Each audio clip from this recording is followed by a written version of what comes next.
नमस्कार. तुमच्या आमच्या कुकिंग शोमध्ये मी तुम्हा सर्वांचे स्वागत करते. आज आपण पोहे व बटाट्याचा वापर करून कुरकुरीत असे कटलेट बनविणार आहोत. तर चला मग रेसिपी बनविण्यास सुरुवात करूया. त्यासाठी येथे मी 1 वाटी पोहे घेतले आहेत. आता आपण या पोह्यांना स्वच्छ धुवून घेणार आहोत.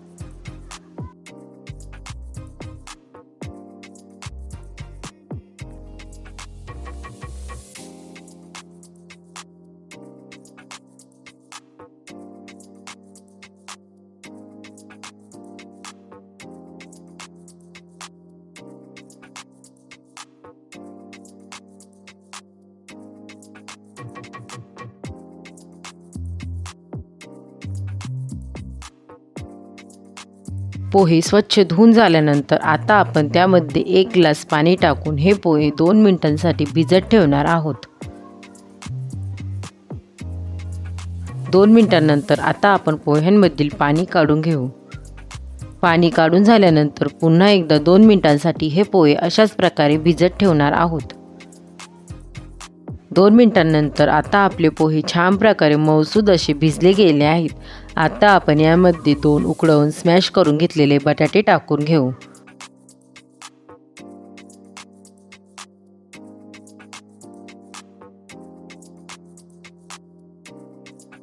यानंतर आता आपण यामध्ये अर्धी वाटी बारीक चिरून घेतलेला कांदा,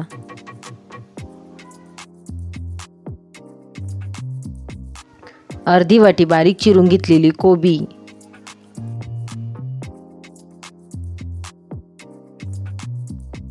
1 टीस्पून हळद, 1 टेबलस्पून काश्मीरी लाल मिरची पावडर, 1 टीस्पून चाट मसाला, चवीपुरते मीठ, 1 टीस्पून गरम मसाला. आता आपण हे सर्व चांगल्या प्रकारे मिक्स करून घेणार आहोत.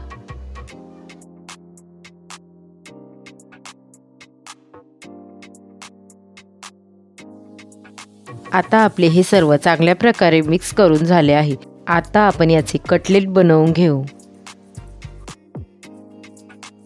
आता आपण बनवून घेतलेल्या पिठातील एक छोटासा गोळा बाजूला काढून त्याचे कटलेट बनवून घेऊ.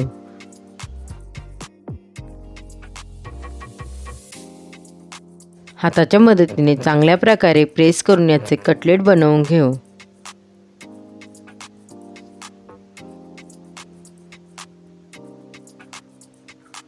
आता आपले संपूर्ण कटलेट बनवून तयार आहे.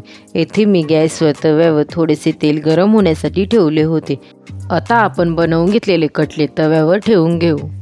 येथे मी कटलेट शॅलो फ्राय करत आहे. तुम्हाला जर कटलेटला डीप फ्राय करायचे असेल तर तुम्ही करू शकता.